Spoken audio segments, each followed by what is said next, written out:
What's up, and welcome back to Interpreting the Stars, where today we are doing yet another ranking video. This time we are ranking the Rambo series from worst to best, and yet again my ranking will definitely be different than yours, I have no doubt in my mind. That being said, let me know how you rank this series and how you define what a Rambo film is. Is it the action? Is it the trap setting? Is it the deep speeches that he has? Is it the mullet?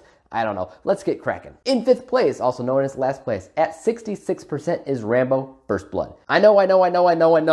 I have the first film in last place. I want to make this perfectly clear. The fact that it's in last place doesn't mean that the movie is bad. In fact, it has some of the strongest, most meaningful messages out of the entire series, especially when it comes down to police brutality, mistreatment of veterans, prideful and stubborn actions. The list goes on. It's the most important Rambo film by a clear mile, but the reason why it's in last place is because it's the only film in the entire series that never once felt like Rambo. What you imagine Rambo to be, at least. Remember, this was my first experience as a whole, and nothing about it led me to believe that this was an iconic character worthy of 4 sequels. The thing that made Rambo a household name was only seen in 2 through 5, not the first film. In 4th place, at 70%, is Rambo.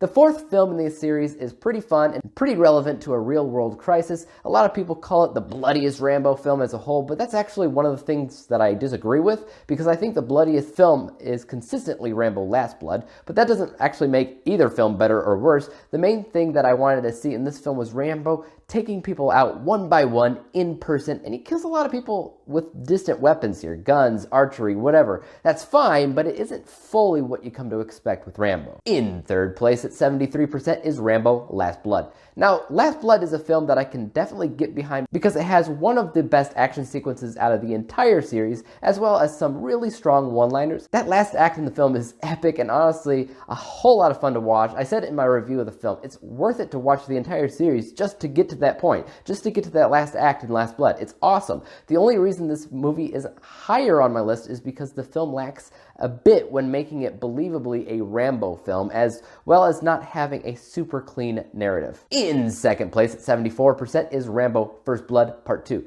So the reason that I have the 2nd Rambo film so much higher than the first is because this was the first time Rambo actually felt like Rambo to me. Being my first experience with the series, I always imagined a war backdrop, an infinite number of infidels that he has to beat, and I guess shirtless Stallone. And I don't think it's very practical to be shirtless in a war backdrop, but it is almost a part of Rambo's entire look. When I think about what Rambo is supposed to be as a character, as a movie, I often look at Rambo 2. In 1st place at 82% is Rambo 3.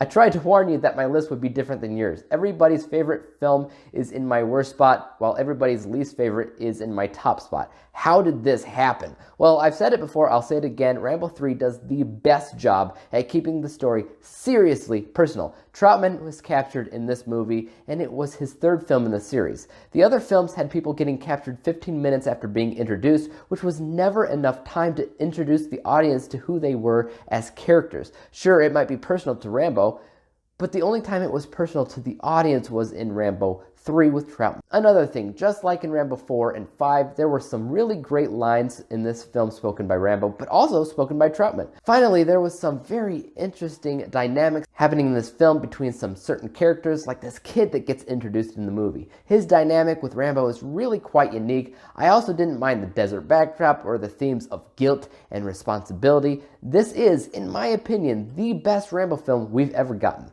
And that's it. That's my ranking for the Rambo franchise as a whole. When you average all the scores together, you get 73%, which is now my Rambo franchise score. Guys, once again, tell me how you rank this series. I am genuinely curious how absolutely different it is from mine, but I also want to know why you rank it the way that you do. Also for YouTube, you know what to do. Hit the subscribe button if you like this ranking video or would like to see some more. Like it, hit the thumbs up button because that always helps out my channel. And don't forget to smash that bell, as that helps notify you when I come out with my next ranking video. And until then, peace out!